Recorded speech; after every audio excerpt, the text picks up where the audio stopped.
Pred nami je razstava umetniških del akademskega slikarja Milana Lorenčaka. Razstava je pravzaprav spomin na njegovo življenje in delo. Ob 100-letnici njegovega rojstva smo se z Muzejem novejše zgodovine v Celju odločili, da postavimo razstavo, ki bo res obujala spomin na slikarja in pedagoga, ki je ustvarjal in živel v Celju. Ker pa ima moj pokojni oče korenine tukaj, sem bila zelo vesela pobude knjižnice Šmarje, da se razstava postavi tudi tu v njegovi občini. Živel je namreč kot otrok v Lembergu in kasneje v zadnjem življenjskem obdobju v Belem Potoku pri Lembergu. Razstava bi torej naj pripomogla, da njegov spomin ostaja z nami in tudi njegova dela, da niso pozabljena. Na razstavi sem želela prikazati njegov opus slikarski, pa tudi njegovo siceršnje ustvarjanje.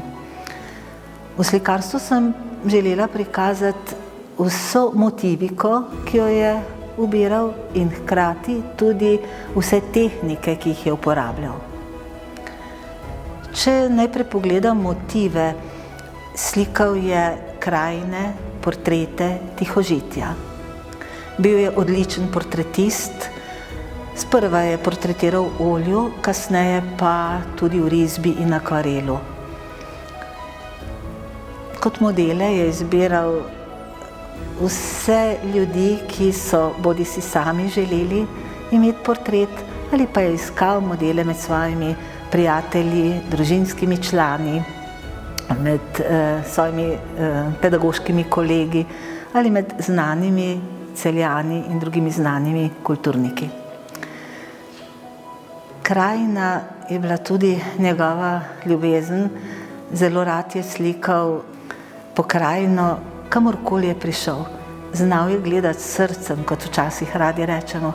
Slikal je krajino tako doživeto. Profesor Muhovič je v monografiji zelo lepo opisal, da je pravzaprav doživljal naravo od znotraj. Slikal je veliko v okolici Lemberga, Sladke Gore, na Lošinju, kjer je imel vikend, pa tudi kamorkoli ga je zanesla pot. Žal zaradi pedagoškega dela ni prav veliko potoval in je večinoma slikal med počitnicami. Je pa zelo rad slikal na slikarskih kolonijah, ki se jih je rad udeleževal. In iz vsake kolonije, tudi če je bila kratkotrajna, prinesel lep nabor slik. Prav tako je upodabljal tihožitja, njemu je bil motiv prav vse, kar mu je prišlo pod roko, pa naj bilo to sadje, stari vrči ali celo recimo ribe, prednji jih je spekel za večerjo. Z razstavo pa nisem želeli prikazati samo njegovega slikarskega opusa, ampak tudi njegovo raznovrstno ustvarjanje. Poleg slik je namreč ustvarjal tudi v glini, ustvarjal je v emajlu, bil je odličen fotograf. On je fotografiral, ne le dokumentiral dogodke, ampak je tudi se ukvarjal z umetniško fotografijo. Ker pa je bil pedagog, je zelo rad to znanje prenašal tudi na svoje dijake in je na šoli vodil recimo fotografski krožek ter dijakom pripravljal skripta, brošure, da so lahko pridobili tudi veščine fotografiranja. Zelo rad je imel zemljo. Zemlja mu je pravzaprav pomenila vse, kar v tem prvinskem pomenu besede pomeni.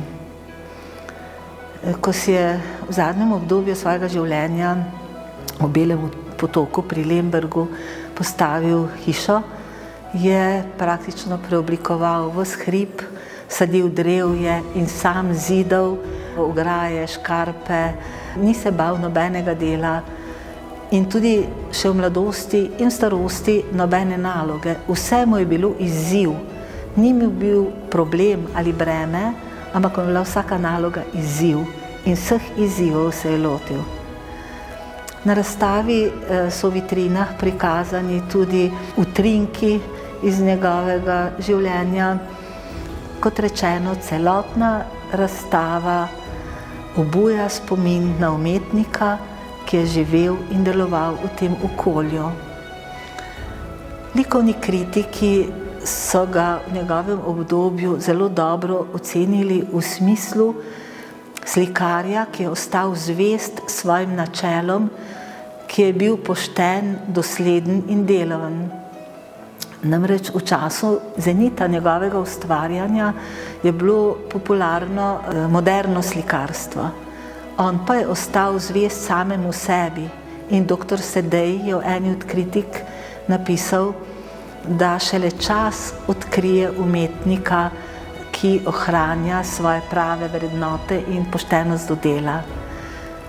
Podobno je zapisal tudi profesor dr. Muhovič v monografiji, ravno ta odnos do risbe, slike in do svojega doživljanja umetnosti.